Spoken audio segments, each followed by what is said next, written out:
हिंदुओं के लिए दिवाली भगवान राम की प्राचीन कथा से जुड़ा हुआ है। दिवाली श्री राम द्वारा रावण पर विजय प्राप्त करके अपने घर लौटने का जश्न मनाती है। लेकिन क्यों दिवाली के समय लक्ष्मी जी की पूजा की जाती है? राम, सीता और लक्ष्मण की खुशी में दीपावली मनाई जाती है, तो इस दिन राम की पूजा क्यों नहीं की जाती? सिर्फ लक्ष्मी पुत्र गणेश, विष्णु पत्नी लक्ष्मी की ही पूजन क्यों किया जाता है? तो आइए हम आपको बताते हैं इस रहस्य के बारे में। मित्रों, युगों पुरानी बात है जब समुद्र मंथन नहीं हुआ था। उस दौरान देवता और राक्षसों के बीच आए दिन युद्ध होते रहते थे। कभी देवता राक्षसों पर भारी पड़ते तो कभी राक्षस देवताओं पर। एक बार देवता राक्षसों पर भारी पड़ रहे थे, जिसके कारण राक्षस पाताल लोक में भागकर छिप गए। राक्षस जानते थे कि वे इतने शक्तिशाली नहीं कि देवताओं से लड़ सके। देवताओं पर महालक्ष्मी अपनी कृपा बरसा रही थी।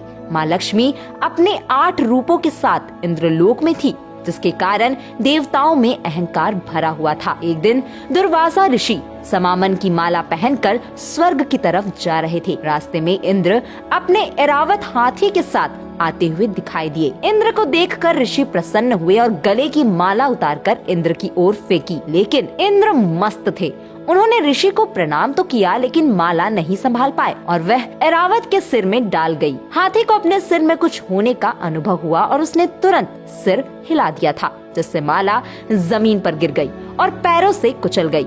यह देखकर वे क्रोधित हो गए। दुर्वासा ने इंद्र को श्राप देते हुए कहा कि जिस अहंकार में हो वह तेरे पास से तुरंत पाताल लोक चली जाएगी। श्राप के कारण लक्ष्मी स्वर्ग लोक छोड़कर पाताल लोक चली गई। लक्ष्मी के चले जाने से इंद्र व अन्य देवता कमजोर पड़ गए। राक्षसों ने माता लक्ष्मी को देखा तो वे बहुत प्रसन्न हुए। राक्षस बलशाली हो गए और इंद्रलोक पाने की जुगत भिड़ाने लगे। उधर लक्ष्मी के जाने के बाद इंद्रदेव गुरु बृहस्पति और अन्य देवताओं के साथ ब्रह्मा जी के पास पहुँचे। ब्रह्मा जी ने लक्ष्मी को वापस बुलाने के लिए समुद्र मंथन की युक्ति बताई। देवताओं और असुरों के बीच में समुद्र मंथन हुआ।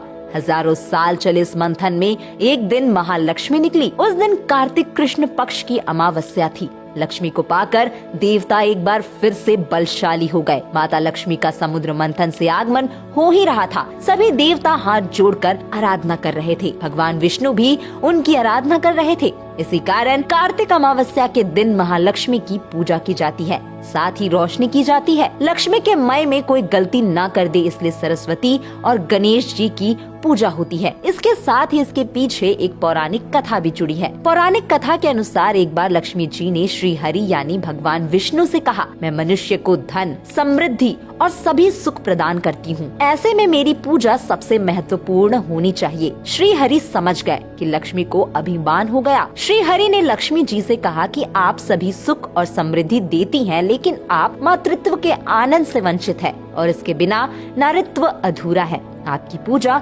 सर्वोत्तम कैसे हो सकती है? श्री हरि की बात सुनकर निराश लक्ष्मी जी देवी पार्वती से मिली और अपना दुख व्यक्त किया। लक्ष्मी जी की पीड़ा को समझकर देवी पार्वती ने अपने पुत्र गणेश को उन्हें गोद दे दिया और लक्ष्मी जी को सौंप दिया। भगवान गणेश को अपने दत्तक पुत्र के रूप में प्राप्त करने के बाद देवी लक्ष्मी ने घोषणा की कि मेरी पूजा तभी फलदायी होगी जब मेरे दत्तक पुत्र की भी उनके साथ पूजा की जाएगी। तब से कहा जाता है कि दिवाली पर लक्ष्मी और गणेश की एक साथ पूजा की जाती है। इसी के साथ दोस्तों, आज की वीडियो में इतना ही।